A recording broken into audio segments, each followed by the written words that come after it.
Assalamualaikum warahmatullahi wabarakatuh. Sebelumnya perkenalkan saya Nadifa dari tim kreatif Paslon nomor 02. Seperti yang sudah kita ketahui, Bapak Prabowo Subianto adalah seorang politikus Indonesia yang pernah menjadi calon presiden dalam pemilu tahun 2014 dan 2019. Dia adalah mantan Letnan Jenderal TNI Angkatan Darat dan saat ini menjabat sebagai Menteri Pertahanan Republik Indonesia. Sedangkan Mas Gibran Rakabuming Raka sendiri merupakan putra sulung dari Presiden Joko Widodo. Dia adalah seorang pengusaha yang memiliki berbagai bisnis di sektor kuliner dan perhotelan. Gibran juga aktif dalam dunia politik dan pada tahun 2020 terpilih sebagai wali kota Surakarta. Kedua tokoh ini memiliki citra dan branding pribadi yang berbeda, namun keduanya memiliki pengaruh yang signifikan dalam dunia politik dan bisnis Indonesia. Seluruh rakyat Indonesia yang telah menunjukkan semangat demokrasi dalam pemilihan kali ini. Saya Nadifa sebagai tim kreatif nomor urut 02 yaitu Bapak Prabowo Subianto dan Mas Gibran Rakabuming Raka. Bersama dengan tim saya menghargai setiap suara yang telah diberikan oleh rakyat Indonesia. Hasil quick count yang telah kami terima hari ini adalah cerminan dari kehendak rakyat. Meskipun akhir hasil belum final, kami menghormati proses demokrasi yang sedang berjalan dengan penuh integritas dan transparansi. Pemilu merupakan wujud pelaksanaan sistem demokrasi dan merupakan penerapan sila keempat Pancasila dan pasal 1 ayat 2 Undang-Undang Negara Republik Indonesia tahun 1945. Pemilu di Indonesia telah dilaksanakan sejak tahun 1955 hingga saat ini dan terakhir dilaksanakan pada tahun ini yaitu tahun 2024. Pemilu merupakan salah satu pilar utama demokrasi yang memberikan kebebasan bagi warga negara untuk memilih pemimpin dan wakilnya. Indonesia merupakan negara demokrasi terbesar di dunia. Pemilu yang diadakan setiap 5 tahun sekali merupakan momen penting yang dinanti-nantikan oleh masyarakat.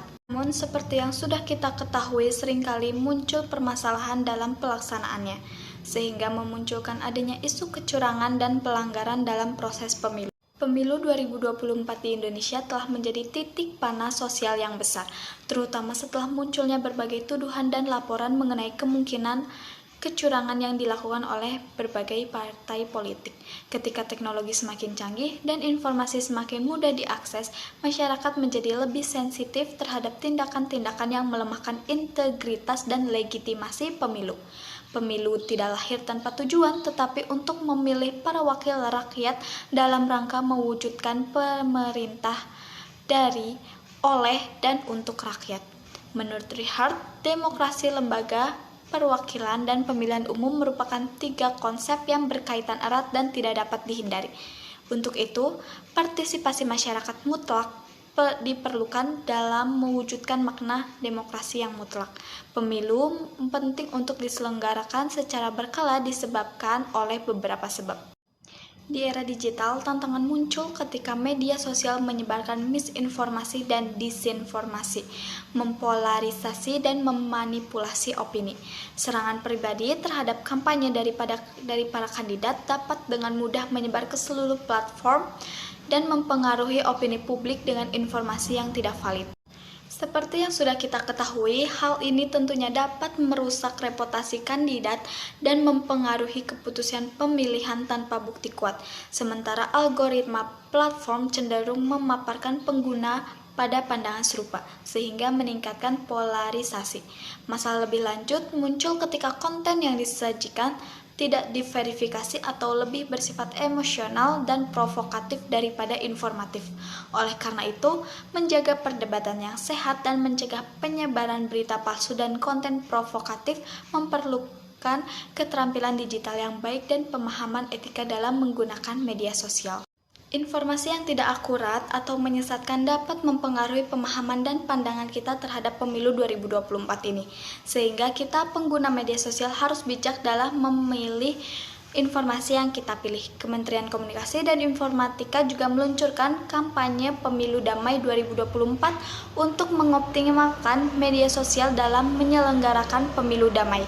Saya ingin menegaskan bahwa kami akan tetap menghormati proses demokrasi dan siap menerima hasil akhir sesuai dengan keputusan rakyat.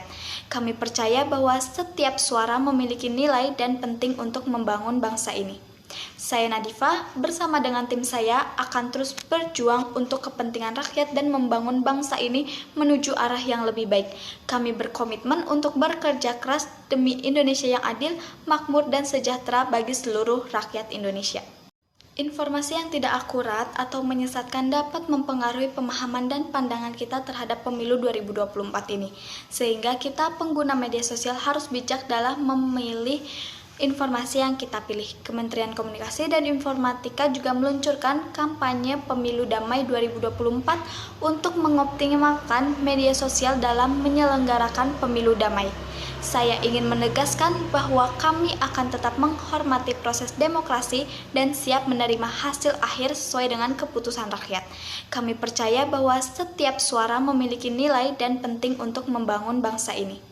Saya Nadifa, bersama dengan tim saya akan terus berjuang untuk kepentingan rakyat dan membangun bangsa ini menuju arah yang lebih baik. Kami berkomitmen untuk bekerja keras demi Indonesia yang adil, makmur, dan sejahtera bagi seluruh rakyat Indonesia. Sekali lagi terima kasih atas dukungan dan doa dari seluruh rakyat Indonesia. Mari kita bersama-sama membangun negeri ini dengan semangat persatuan dan kebersamaan. Terima kasih.